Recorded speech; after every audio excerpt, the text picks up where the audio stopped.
මම පොඩි කාලේ ඉඳන්ම දහම් පාසල් ගිහිල්ලා තියෙනවා, මල් පූජා කරලා තියෙනවා, පිරිත් අහලා තියෙනවා. ඒ වගේම ස්වාමීන් වහන්සේලාගේ බණත් අහලා තියෙනවා. ඒ වගේම හැමෝම කියනවා වගේ මගේ උපැන්න සහතිකයේ ආගම විදිහට බුද්ධ ආගම කියලා තියෙනවා. ඉතින් මම හිතාගෙන හිටියේ මම හොඳ බෞද්ධයෙක් කියලා. හැබැයි මීට අවුරුද්දකට මාස කිහිපයකට කලින් මගේ වයිෆ් නිසා මාත් මේ බුදුදහම ගැන ඇත්තටම හොයන්න ගත්තා. එතකොට මට ආව ප්‍රශ්නයක් තමයි ඇත්තටම මම බුදුරජාණන් වහන්සේ දේශනා කරපු සැබෑ දහම ගැන කොච්චර දේවල් දන්නවද කියලා. මගේ ජීවිතේට ප්‍රශ්න එද්දී, හිතට බරක් දැනෙද්දී, දෙවියන්ට කියනවට එහෙම නැත්නම් මල් පූජා කරනවට වඩා එහා ගිය ප්‍රායෝගික විසඳුමක් බුදුදහමේ තියෙනවද කියලා මම හොයන්න පටන් ගත්තා. ඉතින් මම මුලින්ම YouTube එකෙන් තමයි වැඩේ පටන් ගත්තේ. එතකොට මට ප ဋ ාණ ධර්ම දේශනා කියලා ගොඩක් ස්වාමීන් වහන්සේලා කතා කරන්නේ නැති හැබැයි දෙනියායේ උපසම ස්වාමීන් වහන්සේ එතකොට කිරිවත්තුඩුවේ ආර්ය දර්ශන වගේ ස්වාමීන් වහන්සේලා දේශනා කරන ධර්මය මට අහන්න පුළුවන් වුණා. ඉතින් මම මෙහෙම බලද්දි අතිපූජ්‍ය කිරිවත්තුඩුවේ ආර්ය දර්ශන ස්වාමීන් වහන්සේ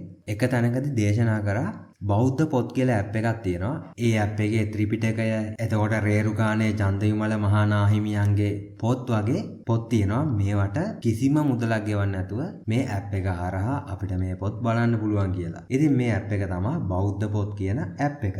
ඉතින් ඔයා Google Play Store හරි App Store එකට හරි ගිහිල්ලා බෞද්ධ පොත් කියලා සර්ච් කරා නම් මේ ඇප් එක එනවා. ඒ වගේම Google සර්ච් කරත් ඔයාලට මේ pitaka.lk කියන වෙබ්සයිට් එකේ තියෙන්නේ ඒ පොත් සෙට් එකමයි. ඉතින් මෙතෙන්ද කියන්න ඕනි එක දෙයක් තමයි මේ ඇප් එක යූස් කරද්දි කිසිම ඇඩ් එකක් නැහැ. ඒ වගේම සබ්ස්ක්‍රිප්ෂන් ඉල්ලන්නෙත් නැහැ. ඒ වගේම ඕනි වෙලාවක ලොග් වෙලා මේ පොත් ගැන බලන්න පුළුවන්. ඉතින් මෙතෙන්දී මම පටන් ගත්ත හැටි මම කියන්නම්. ඔයාලට මේ මම කරන එකම කරන්න අවශ්‍ය නැහැ.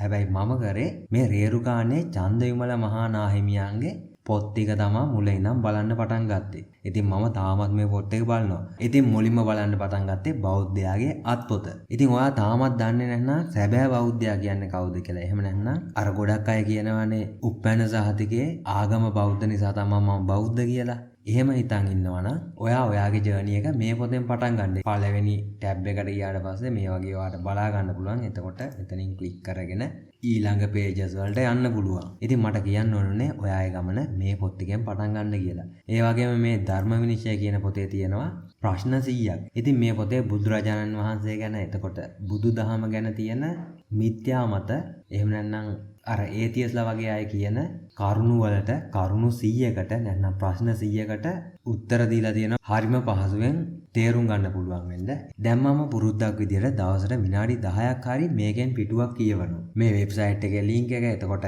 app එකේ download කරන link එක මම description එකේ comment section එකේ දාලා තියන්නම්. ඉතින් මම හිතනවා ඔයාලට මේ වීඩියෝ එක ප්‍රයෝජනවත් වෙයි කියලා. තෙරුවන් සරණයි.